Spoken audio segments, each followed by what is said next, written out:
தெனாலிராமன் கதைகள் பார்ட் 5. அரசகுரு தாத்தாச்சாரியார் வீட்டில் அன்று ஆலோசனை கூட்டம் நடைபெற்று கொண்டிருந்தது. அந்த கூட்டத்தில் அவருடைய ஆதரவாளர்கள் எல்லாரும் கலந்து கொண்டார்கள். தெனாலிராமன் அரண்மனைக்கு வந்த பின்னர் நம்மால் அரசரை ஏமாற்றி பொன்னும் பொருளும் பெற முடியவில்லையே என எல்லாரும் வருந்தினார்கள். இதற்கு அரசகுருதான் ஏதாவது ஒரு வழியினை சொல்லிட வேண்டும் என்று கேட்டுக்கொண்டார்கள் அவர்கள். ஆமாம், உண்மைதான். என்னுடைய செல்வாக்கும் நாளுக்கு நாள் சரிந்து கொண்டிருக்கின்றது. இதில் நான் எப்படி உங்களுக்கு உதவிட முடியும்? தெனாலிராமன் வந்த பின்னர் தான் இதெல்லாம் நடக்கின்றது. இதற்கெல்லாம் வேறு ஏதாவது வழி தெரிகின்றதா என யோசிக்கின்றேன். நீங்கள் கவலைப்படாதீர்கள் என்றார் அரசகுரு.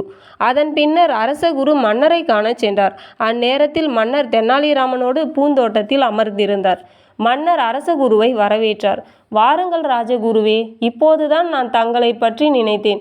நான் நினைத்த மாத்திரத்தில் உடனடியாக நீங்களே வந்துவிட்டீர்கள். நீங்கள் இந்நேரத்தில் வந்திருப்பது எனக்கு மனமகிழ்ச்சியினை கொடுக்கின்றது என்றார் அரசர். இந்நேரத்தில் உங்களிடம் ஓர் செய்தியினை கூற விரும்புகிறேன். என் தாயார் இறந்து ஓராண்டு முடிய இன்னும் ஓரிரு நாள்களே உள்ளன. என்னை பெற்று வளர்த்த அன்னையின் கடைசி ஆசையை நிறைவேற்றிட நான் தவறிவிட்டேன். அவர்கள் இறக்கும் தருவாயில் மாம்பழம் சாப்பிட ஆசைப்பட்டார்கள். மாம்பழங்களை கொண்டு செல்லும் முன்னர் அவர்கள் இறந்துவிட்டார். அதனை நினைத்து நினைத்து நான் ஒவ்வொரு நாளும் வருந்தி கொண்டிருக்கின்றேன் என்றார் அரசர். அரசே, கவலைப்பட வேண்டாம். தங்கள் வருத்தத்தை நான் அறிவேன். கடைசி ஆசை நிறைவேறவில்லை என்றால் அவர்களது ஆவியானது சொர்க்கம் செல்லாமல் இங்கேதான் அலைந்து கொண்டிருக்கும். தங்கள் தாயாரின் ஆவியும் இப்படிதான் அலைந்திடும் என்றார் தாத்தாச்சாரியார். ஆமாம் குருவே, நான் இதனை கேள்விப்பட்டிருக்கின்றேன். இப்போது இதற்கு ஏதாவது பரிகாரம் இருக்க வேண்டுமல்லவா என்று கேட்டார் மன்னர். இதற்கு நல்லதொரு பரிகாரம் இருக்கின்றது. ஆனால் செலவுதான் சற்று கூடுதலாகும் என்றார் ராஜகுரு. குருவே, செலவு எவ்வளவு ஆனாலும் பரவாயில்லை. முதலில் அந்த பரிகாரம் என்னவென்று சொல்லுங்கள். அதனை உடனடியாக நிறைவேற்றிவிடலாம் என்றார் மன்னர். அரசே, உங்கள் தாயார் விரும்பிய மாம்பழம் போன்று தங்கத்தால் 101 மாம்பழங்கள் செய்ய வேண்டும். அவற்றின் எடை ஒரே சம அளவில் இருந்திட வேண்டும். யாகம் ஒன்றினை சிறப்பாக செய்துவிட்டு யாகத்தின் முடிவில் 101 வெள்ளித்தட்டில் அந்த தங்க மாம்பழங்களை வைத்து சாஸ்திரங்கள் அறிந்த அந்தணர்களுக்கு அதனை தானமாக வழங்கிட வேண்டும். அப்போதுதான் உங்கள் தாயாரின் ஆவி மகிழ்ச்சி அடைந்து சொர்க்கத்திற்கு செல்லும் என்றார் அரசகுரு. மன்னர் உடனே அதற்கான ஏற்பாடுகளை செய்ய தொடங்கினார். அரசகுருவோ நாம் நம்மை சார்ந்தவர்களுக்கு தங்க மாம்பழம் கிடைக்க வழி செய்து விட்டோம் என்று மகிழ்ச்சி அடைந்தார். நினைவு நாளன்று யாகம் வளர்க்கப்பட்டது. வரிசையாக 101 வெள்ளித்தட்டுகளும் அதில் தங்க மாம்பழங்களும் வைக்கப்பட்டன. மன்னர் தன் கைகளால் அவற்றை ஒவ்வொரு அந்தணர்களுக்கும் வழங்கினார். கடைசியாக 101வது தட்டினை அந்தணர் ஒருவர் வாங்கும்போது தெனாலிராமன் அரசகுருவின் காலில் விழுந்தான். குருவின் கால்களை பிடித்து கொண்டு பரவசம் அடைந்தான். குருவே, தங்களின் அறிவுரை அற்புதமானது என்பதை உணர்ந்து கொண்டேன். என் தாயாரும் கடைசி காலத்தில் ஓர் ஆசையை கூறினார்கள். அதனை நான் நிறைவேற்றும் முன்னரே இறந்துவிட்டார்கள். அவர்களது ஆவி என் வீட்டையே சுற்றி சுற்றி அழைந்து கொண்டிருக்கின்றது. அது இன்னும் சொர்க்கத்தை சென்றடையவில்லை. இதற்கு நான் என்ன பரிகாரம் செய்வதென்று தெரியாமல் தவித்து கொண்டிருந்தேன். இப்போது இதனை பார்க்கின்ற போது எனது கவலை தீர்ந்துவிட்டது. நீங்கள் தயவு பண்ணி தங்களது சீடர்களுடன் என் வீட்டிற்கு நாளைக்கே வந்திட வேண்டும். நாளையே என் தாயாரின் ஆவியை பரிகாரத்தின் மூலம் சொர்க்கத்திற்கு அனுப்பிட முடிவு செய்துவிட்டேன் என்றான் தெனாலிராமன்.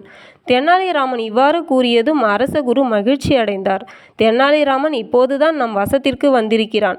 அரசர் இவனுக்கு ஏராளமாக பொற்காசுகள் கொடுத்துள்ளார். அதனால் நிச்சயமாக இவன் தங்க மாம்பழங்களை செய்திடுவான். நாம் சீடர்களுக்கு அதிர்ஷ்டம் காத்து கொண்டிருக்கின்றது போலும் என மகிழ்வுற்றார்.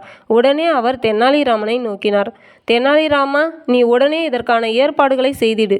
உன்னுடைய விருப்பத்தை நான் நிறைவேற்றி வைக்கின்றேன் என்றார் ராஜகுரு. மறுநாள் தெனாலிராமன் வீட்டில் மிக பெரிய விருந்தானது நடைபெற்றது. அந்த விருந்தில் தாத்தாச்சாரியாரின் சீடர்கள் எல்லாருமே கலந்து கொண்டனர். 101 பேர்களும் அங்கு கூடி மகிழ்ச்சியுடன் அறுசுவை உணவினை சாப்பிட்டார்கள். விருந்து முடிந்ததும் அந்த சீடர்களை நோக்கினான் தெனாலிராமன். மதிப்பிற்குரிய தாத்தாச்சாரியாரின் சீடர்களே, நான் ஒவ்வொருவருக்குமாக பரிசு கொடுத்து ஆசீர்வாதம் வாங்க விரும்புகின்றேன். பரிசு பொருளானது உள்ளறையில் உள்ளது. நீங்கள் ஒவ்வொருவராக அறைக்குள் வந்து பரிசினை பெற்றுக்கொண்டு என்னை வாழ்த்துங்கள் என்றான். அதன்படியே ஒவ்வொருவராக உள்ளே வந்ததும் அவர்களது கையில் பழுக்க காய்ச்சிய கம்பியால் சூடு போட்டான். ஐயோ என்று அலறிய அவர்களை எல்லாம் வீட்டின் பின் வாசல் வழியாகவே வெளியே அனுப்பினான். அந்த சீடர்கள் எல்லாரும் தாத்தாச்சாரியாரிடம் ஓடி வந்தனர். அவர்கள் தெனாலிராமன் விருந்து ஏற்பாடு செய்து சூடு வைத்து விட்டான் என தெரியப்படுத்தினர்.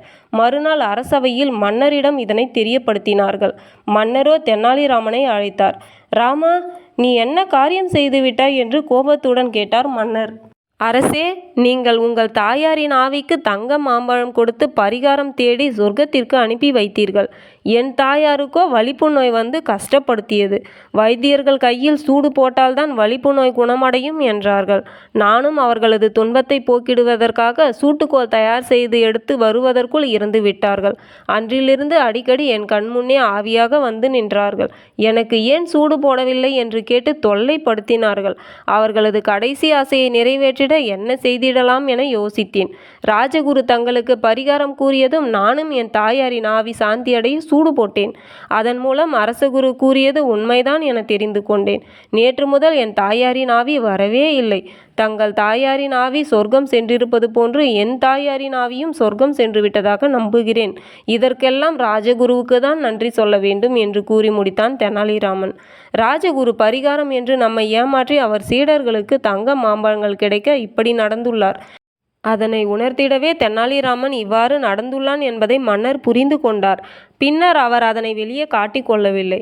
குருவே, தெனாலிராமன் சொன்னது உண்மைதான். அவனது தாயாரும் என்னுடைய தாயாரும் நீங்கள் சொன்ன பரிகாரத்தின் மூலமாக சொர்க்கத்திற்கு சென்றிருப்பார்களா என்று கேட்டார் மன்னர். மன்னர் இவ்வாறு கேட்டதும் அரசகுரு திடுக்கிட்டார். நமது ஏமாற்றுத்தனத்தை மன்னர் உணர்த்துவிட்டாரோ என மனதில் எண்ணினார். இதற்கு நாம் புத்திசாலித்தனமாகத்தான் பதில் கூறி தப்பித்திட வேண்டும் என முடிவு செய்தார் அரசகுரு. அரசே, இதில் சந்தேகப்பட ஒன்றுமில்லை. தெனாலிராமன் தாயார் ஆவியாக அலைந்தார்கள். அவர்களே சொர்க்கம் சென்றுள்ள போது உங்கள் தாயார் செல்லாமலா இருப்பார்கள்? நிச்சயமாக சென்றிருப்பார்கள் என்றார் அரசகுரு. இதனை கேட்டதும் குருவின் சீடர்கள் மனம் நொந்து கொண்டனர். தெனாலிராமன் இந்த குருவுக்கும் சேர்த்து சூடு போட்டிருக்க வேண்டும். இவர் தன்னை காப்பாற்றிக் கொள்ள இவ்வாறு பேசுகின்றார் என்று மனதில் கூறிக்கொண்டார்கள். ராஜகுருவின் இந்த பதிலை கேட்ட அவையில் இருந்த அனைவரும் அவருடைய களவாணித்தனத்தை கண்டுபிடித்து விட்டார்கள். மேலும் தெனாலிராமனின் திறமையான செயலை கண்டு அனைவரும் திகைத்தனர். மேலும் இதுபோன்று தெனாலிராமன் கதைகளை தொடர்ச்சியாக பார்க்க நமது சேனலை சப்ஸ்கிரைப் செய்யுங்கள். நன்றி.